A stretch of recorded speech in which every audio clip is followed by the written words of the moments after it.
बहुत ही सत्कारयोग मेरिया भैणां, बहुत ही सत्कारयोग मेरे भरावों, बुद्धिजीवी वर्ग के मेरे साथियों, बजुर्गों, तुहानूं सारिआं नूं सत श्री अकाल, नमस्कार।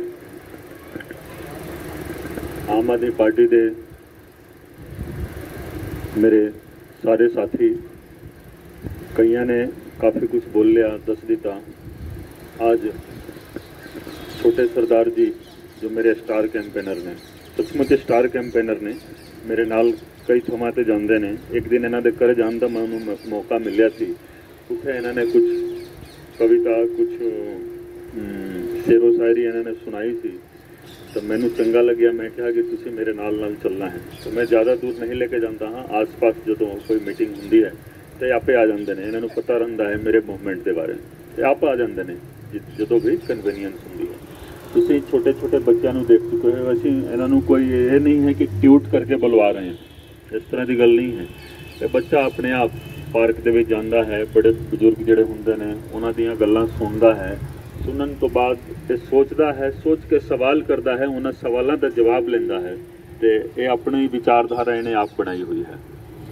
तो बहुत सारिया गल्लां हो गई। डॉक्टर बुट्टर साहब ने काफ़ी अच्छा बैठे हुए हैं, इन्होंने काफ़ी एग्रेसिव मूड के बहुत सारिया गल्लां कीतियां। ये समझ की लोड़ है, ये नहीं है कि ये जानबूझ के एग्रेसिव होए ने।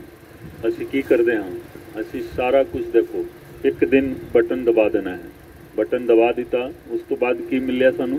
गुलामी मिली है, गुलामी मिलती है।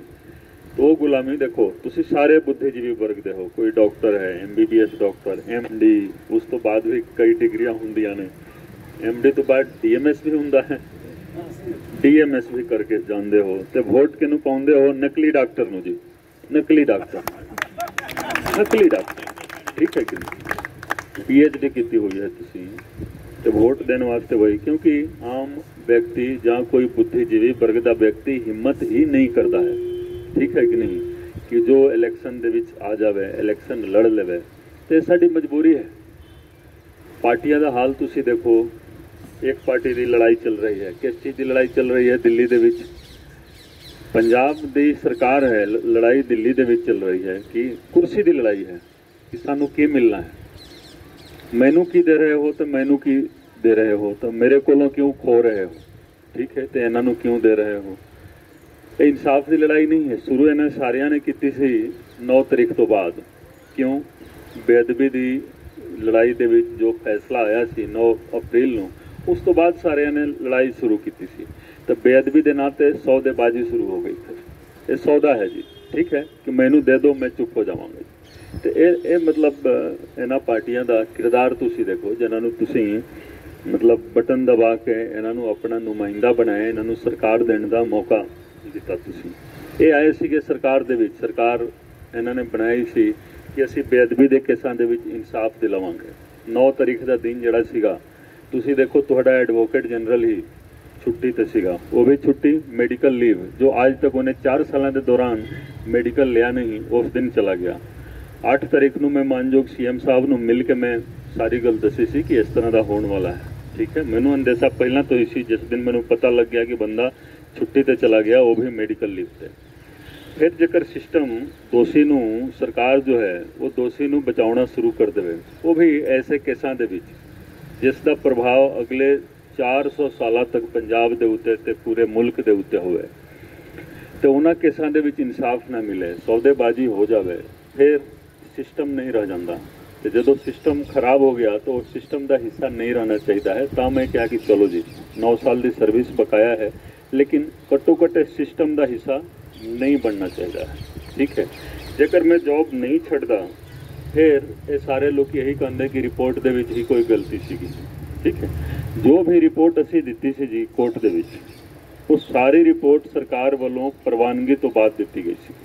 सरकार दे वकील वधिया तरीके दे नाल ओदी पड़ताल करके सारा कुछ करके फिर वो सारी रिपोर्ट गई है।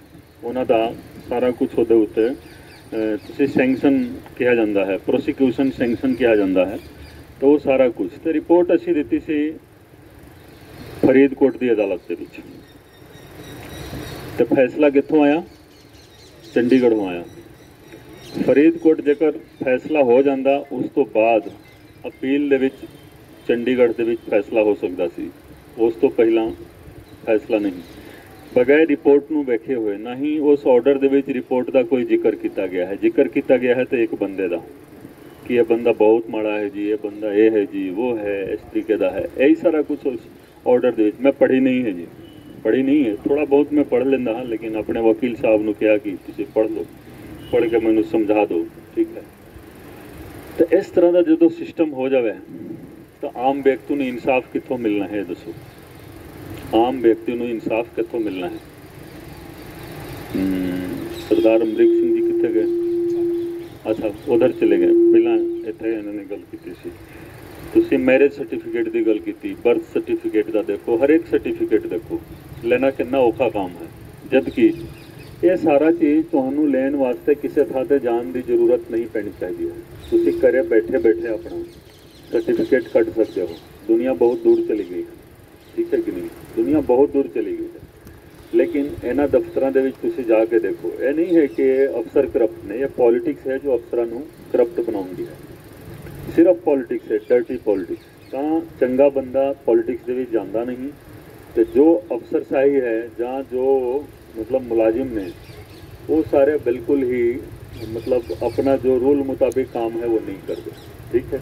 ते सारा ताना बाना ये सब कुछ है कि पॉलिटिक्स का है। इस करके जरूरी है कि इस पॉलिटिक्स को क्लीन करना चाहिए। मैं भी जो पॉलिटिक्स के जाना चाहता सी तो सारे रोकते सी, खास करके इंटैलेक्चुअल क्लास के मेरे जो भी मतलब तुसी कहो सारे मेरे बुजुर्ग ने, उन्होंने सारिया का यह कहना से कि बहुत गंदी चीज़ है जी पॉलिटिक्स, बहुत गंदी चीज़ है, ना जाओ ये, ठीक है, कि वो दाग लग जाएंगे जी, दाग लगेंगे किस चीज़ है, मतलब वो गंदगी आएगी क्योंकि ये डर्टी प्लेस है। मैं कहा कि ठीक है दाग जरूर आएगा, लेकिन दाग कपड़े तक लगूगा, शरीर से मन बिल्कुल साफ रहेगा। लेकिन इस गंदगी को साफ करके ऐसे निकलेंगे, इस गंदगी को साफ कर देवांगे। आज भी एक प्रोफेसर साहब मेरे को आए थे, उन्होंने PhD की हुई है, प्रोफेसर होकर रिटायर होने GNDU तो मैं 10 साल तो उन्होंने बेनती करता रहा कि तुम पॉलिटिक्स दे जाओ, पॉलिटिक्स दे जाओ, लेकिन हिम्मत नहीं पई। आज वो मेरे को आए थे कि नहीं तुम ठीक कर रहे थे, जेकर असीं उदों पॉलिटिक्स दे विच चले जाते तो तुहानूं नौकरी नहीं छड्डनी पैनी, कि सिस्टम ठीक हो जाता। उन्होंने यह भी गल कही कि जेकर एक प्रोफेसर खड़ा हुंदा है इलैक्शन दे विच तो दूसरा प्रोफेसर अनपढ़ व्यक्ति नूं वोट दे देगा, नकली डॉक्टर नूं वोट दे देगा, लेकिन अपने डॉक्टरेट साथी नूं वोट नहीं करेगा। ये उन्हां दा कहना सी। लेकिन असीं जेकर आए हाँ तो एक रिवोल्यूशन वास्ते आए हैं। रिवोल्यूशन इस तरीके का कि हर व्यक्ति इहदे विच पार्टिसिपेट करे, हर सिटीजन का पार्टिसिपेशन यकीनी बनाया जाए, तो दिलों उन्होंने इच्छा होवे कि इस सिस्टम दे विच पार्टिसिपेट करना जरूरी है, ठीक है। असीं ये सोचते हैं कि साडे एक वोट का की मतलब कोई मोल नहीं है, नहीं, एक एक वोट का मोल है। बूंद बूंद दे नाल घड़ा भरदा है जी, ठीक है। तो एक एक वोट की कीमत हुंदी है। तुसीं देखो ममता बनर्जी जी की हार हो गई थोड़े वोटां दे नाल, सारा बंगाल उन्होंने जीत लिया, लेकिन अपनी सीट तो वो हार गए। क्यों? एक एक वोट की कीमत हुंदी है।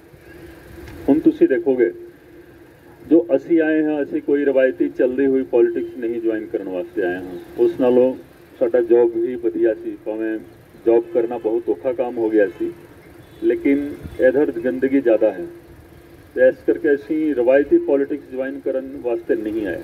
असी इस पॉलिटिक्स नूं क्लीन करना है, इस पॉलिटिक्स नूं ते गवर्नेंस मॉडल नूं भी सारा कुछ बदल देना है। जो तुसी बदल की गल कर रहे हो वो सिर्फ राजनीति दे विच बदल नहीं आएगा, वो बदल गवर्नेंस दे विच भी आएगा, हर डेवलपमेंट मॉडल दे विच आएगा, हर एक खेतर दे विच वो बदलाव आना है। तो इस करके मेरी यही बेनती है कि तुसी सारे बुद्धि विवेक दे नाल 100% वोटिंग होनी चाहिए है, 100% वोटिंग होनी चाहिए है। तो तुसी उन्हां नूं गाइड कर सकते हो, जो दूसरे व्यक्ति ने जो तुहाडे मुहल्ले दे विच रहिंदे ने जां तुहाडे नाल जुड़े हुए ने, तुसी उन्हां नूं गाइड करो, क्योंकि तुसी सारे बुद्धिजीवी वर्ग दे नाल संबंध रखते हो। तुहाडे कहण दा मतलब तुहाडी गाइडेंस का सारिਆਂ ਦੇ ਉੱਤੇ असर होना है। इस करके असी मतलब एक मूवमेंट जो असी कामयाब करांगे तां ही ये छोटे सरदार जी ने इन्हां दा जो फ्यूचर है जां जो साडे होर बच्चे ने उन्हां दा जो फ्यूचर है वो सारा फ्यूचर असी सिक्योर करांगे। ਤੁਸੀਂ ਦੇਖ ਰਹੇ ਹੋ ਸਾਡੇ ਡਾਕਟਰ ਬਾਹਰਲੇ ਮੁਲਕਾਂ ਦੇ ਵਿੱਚ ਜਾ ਕੇ ਚੰਗਾ ਕੰਮ ਕਰ ਰਹੇ ਨੇ, ਉੱਥੇ ਇਲਾਜ ਵੀ ਚੰਗਾ ਹੋ ਰਿਹਾ ਹੈ, ਉੱਥੇ ਸਾਰਾ ਸਿਸਟਮ ਵਧੀਆ ਹੈ ਇਲਾਜ ਦਾ। इधर देख लो अपना मेडिकल कॉलेज देख लो, अपना सिविल हॉस्पिटल देख लो, गवर्नमेंट डिस्पेंसरी देख लो, बहुत माड़ा हाल है। आम व्यक्ति तुसी नहीं जा सकते हो, तुसी बेशक साडे सिविल हॉस्पिटल दे एक डॉक्टर साहब नूं गोली लगी किसी कारण करके हॉस्पिटल दे विच, लेकिन वो फिर एक प्राइवेट हॉस्पिटल दे विच चले गए इलाज वास्ते, क्योंकि सिविल हॉस्पिटल दे विच इलाज दा वधिया प्रबंध नहीं सीगा। उसे हॉस्पिटल दे डॉक्टर हॉस्पिटल प्रीमाइसिस दे विच उन्हां नूं गोली लगी, ठीक है, लेकिन उन्होंने एक प्राइवेट हॉस्पिटल दे विच जाना पिया। ये ठीक है, प्राइवेट हॉस्पिटल दे विच भी वधिया इलाज होना चाहिए है, लेकिन सरकारी दे विच भी होना चाहिए है। ते गरीब होवे अमीर होवे ओदी अपनी इच्छा होवे कि वो प्राइवेट दे विच इलाज करावे जां सरकारी दे विच इलाज करावे। जेकर ये मूवमेंट साडा कामयाब हुंदा है तो असीं जिस तरह अपना मेडिकल कॉलेज है, गवर्नमेंट मेडिकल कॉलेज, इस नूं भी लंदन दे वड्डे तो वड्डे हॉस्पिटल की तरह वधिया हॉस्पिटल असीं बना सकते हैं। खर्चा यही रहेगा, खर्चा यही रहेगा, कोई खर्चा ज़्यादा नहीं लगना, लेकिन इत्थे नीयत दे विच खोट है। जिस तरह तुसीं कहा नीयत दे विच खोट है, डॉक्टर बुट्टर साहब ने ये सारा एक्सपीरियंस ही बोल रहा है कि नीयत दे विच खराबी है, ठीक है। तो इस हॉस्पिटल नूं जेकर असीं वधिया हॉस्पिटल बना सकते हैं तो जाहिर है कि जिस तरह एम्स है, PGI है, असीं जानते हैं, देखो महीना महीना उत्थे लाइन दे विच लगना पैंदा। सरकारी प्राइवेट ये साडा एजेंडा है कि सारे हॉस्पिटल जिन्ने भी ने सारा वधिया इलाज होना चाहिए है। इलाज भी सरकारी खर्चे से होना चाहिए है। बंदा अमीर है गरीब है टैक्स पे करता है तो उसका इलाज भी फ्री होना चाहिए है। पढ़ाई ते इलाज ये दो चीज़ फ्री होना चाहिए है। बाकी क्योंकि तुसी टैक्स ले रहे हो, खर्चा कितों आऊगा, लोग पूछते नहीं कि खर्चा कितों आऊगा, तुसी फ्री कर रहे हो। पढ़ाई ते इलाज का खर्चा सरकार का होना इस करके जरूरी है कि असी सारे देखो टैक्स पे कर दें। टैक्स पे करते हैं तो कुछ ना कुछ तो मिलना चाहिए है ना सानू। टैक्स का की फायदा होंगे, मतलब 60% तो ज़्यादा साड़ी कमाई, मैं भी गवर्नमेंट सर्विस दे विच सीगा, 45% के करीब असी मतलब टेक होम सैलरी सीगी 45%। क्यों? क्योंकि असी टैक्सेबल अमाउंट के उत्ते GST पे करते हैं। कोई सामान खरीदना है तो उस चीज़ नूं किस पैसे तो खरीद रहे हैं जिसके उत्ते असी 30% स्लैब दे विच ऑलरेडी टैक्स पे कर चुके हैं। तो इस करके ये सारा सिस्टम जो है किसी होर मुल्क दे विच नहीं है। इस सिस्टम नूं बदलना पवेगा। जेकर बदलाव लेके आवांगे 65% जेकर असी टैक्स दे रहे हैं तो कुछ ना कुछ तो रिटर्न दे विच मिलना चाहिए है उस टैक्स का। पढ़ाई का हाल देखो, इत्थे रोज़ यूनिवर्सिटियां का हाल देखो, रोज़ बनाई जा रहे हैं नवीं यूनिवर्सिटियां, ठीक है, medical college, engineering college, private दे विच भी ते सरकारी खेतर दे विच भी बन रहे हैं। लेकिन पढ़ाई लिखाई का उत्थे हाल देखो की है, पढ़ाई लिखाई जीरो और सिर्फ डिग्री दे देंगे हैं। तो उस डिग्री का की फायदा है? कोई फायदा नहीं है। बाहरले मुल्कों के विच भी साडे स्टूडेंट जाते हैं, वो कहते हैं कि चलो MBBS करके आए हो, तुसी ये डिग्री होर करोगे फिर तुहानू मतलब प्रैक्टिस करने वास्ते इजाजत मिलेगी। तो ये सारा सिस्टम क्यों है? क्योंकि असी बहुत बैकवर्ड हाँ पढ़ाई दे विच। ते जेकर ऑक्सफोर्ड यूनिवर्सिटी, हार्वर्ड यूनिवर्सिटी दे विच पढ़ाई वधिया हो सकती है तो गुरु नानक देव यूनिवर्सिटी दे विच भी हो सकती है। टीचर साढ़े ही उधर जाके पढ़ाते हैं, टीचर इधर वाले भी बहुत इंटैलीजेंट होंगे ने, भावे मेडिकल कॉलेज हो गए या इंजीनियरिंग कॉलेज हो गए या गुरु नानक देव यूनिवर्सिटी के प्रोफैसर्स ने, कोई मतलब इंटैलीजेंस लेवल दे विच कोई कमी नहीं है, लेकिन सिस्टम दे विच खराबी है। उत्थे तुसी देखोगे सीनेटर तुहाडे मंत्री बने हुए हैं, ऐसे ऐसे MLA बने हुए हैं जो अपना सिग्नेचर नहीं कर सकते, ऐसे भी MLA तुहाडे सीनेटर ने यूनिवर्सिटी दे विच, ठीक है। तो ऐसे करके हुंदा की है कि एजुकेशन का जो स्टैंडर्ड है काफ़ी डाउन है। साडा एजेंडा है कि एजुकेशन भी ऑक्सफोर्ड लेवल का होना चाहिए है, तो असी कर सकते हैं, ठीक है, असी बहुत ईजीली कर सकते हैं। वो वास्ते कोई खर्चे की जरूरत नहीं है, सिर्फ माइंडसैट बदलना है। माइंडसैट बदल गया, एजुकेशन ऑक्सफोर्ड हार्वर्ड के बराबर का हो जाएगा, उस नालों वधिया भी हो सकता है। क्योंकि साडे टीचर जिहड़े ने, प्रोफैसर्स ने, वो ज़्यादा इंटैलीजेंट होंदे ने, वो ज़्यादा इंटैलीजेंट होंदे ने बाहरले मुल्कों नालों। तो ये सारा चीज़ तुसी देखो, एग्रीकल्चर का हाल तुसी देखोगे, एक चीज़ और कि जो एजुकेशन है उसनों असी इंप्लॉयमेंट के नाल कनैक्ट करना चाहते हैं। तुम ये कह रहे हो कि आम आदमी पार्टी आएगी की करूगी, एजुकेशन इंप्लॉयमेंट के नाल कनैक्ट हो जाएगा।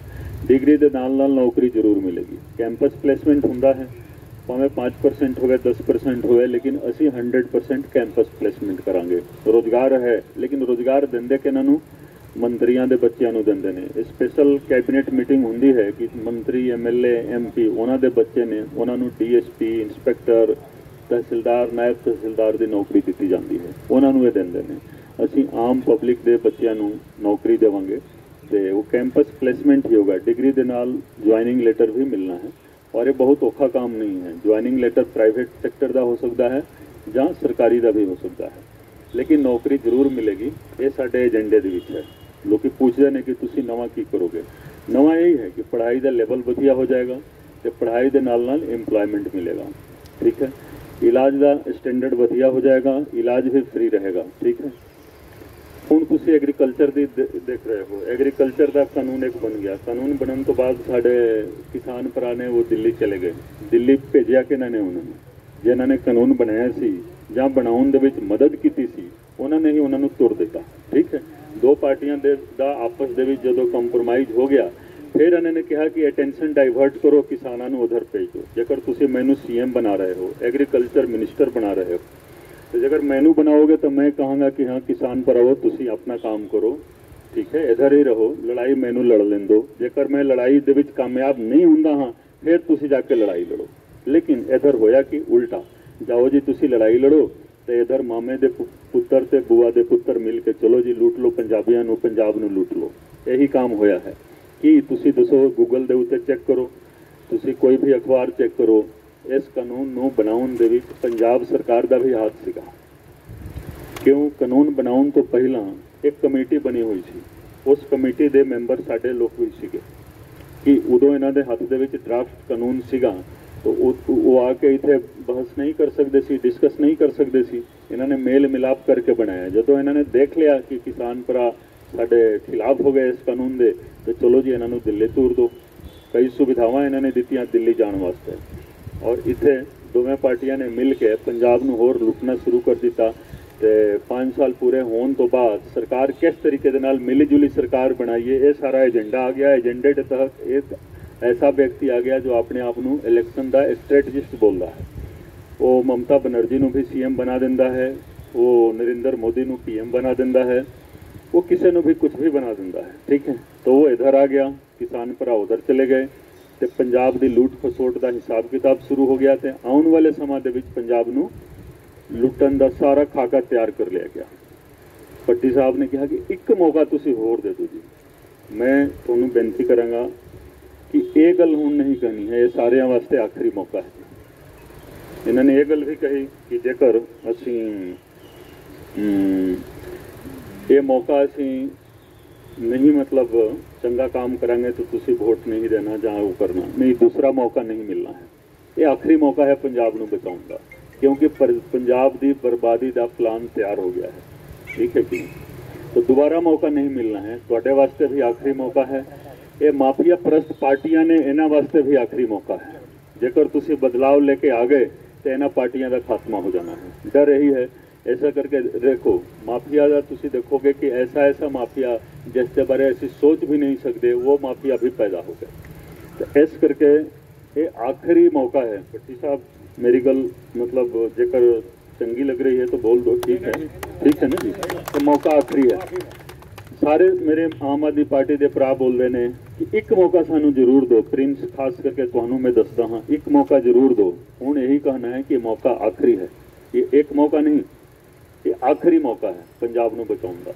20 साल का पिछला हिसाब किताब देख लो, मेरे को सारा हिसाब किताब है। A to Z किसने की कीता, किस तरीके दे नाल कीता। 10 सालों दे विच कांग्रेस पार्टी, 10 साल अकाली दल BJP, सारा हिसाब किताब है।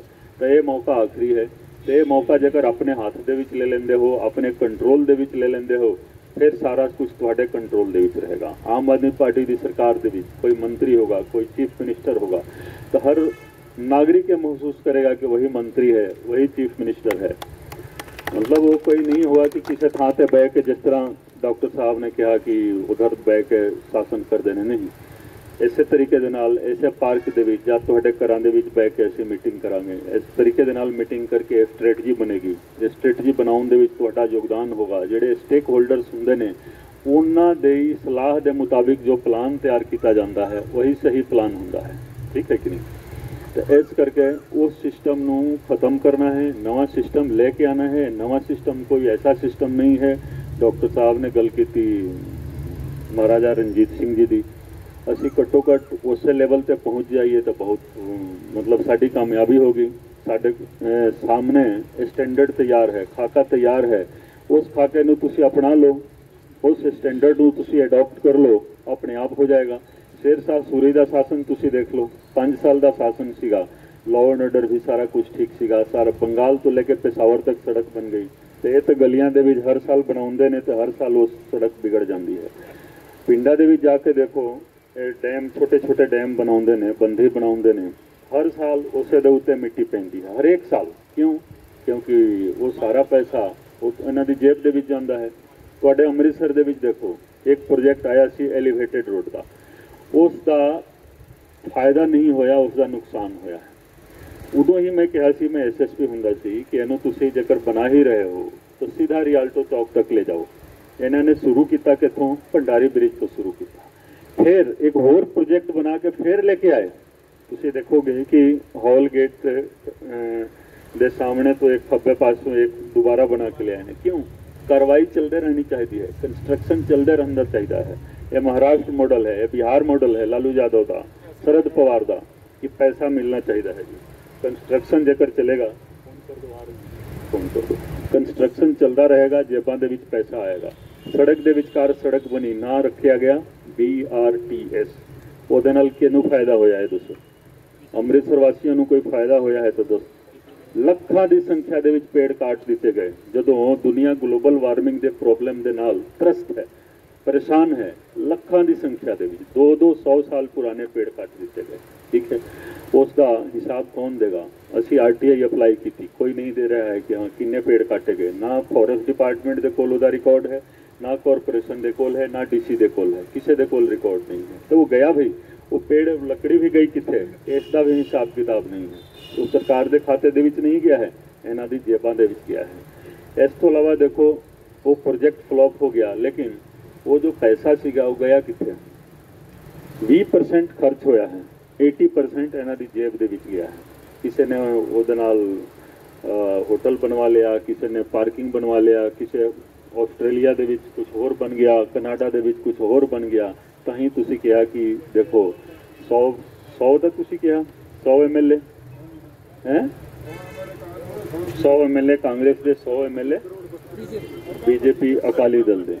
इन्हां दी जो प्रॉपर्टी हुंदी है वो दिन दूनी रात चौगुनी बढ़ती जाती है। तो आम पब्लिक का जो स्टैंडर्ड ऑफ लिविंग देखो, तुसी भावें डॉक्टर हो, इंजीनियर हो, भावें जो मर्जी तुसी कमाओ, मार्केट के विच जाके देखो, महंगाई की मार कोई नहीं बर्दाश्त कर सकता है, कोई नहीं बर्दाश्त कर सकता है। क्यों?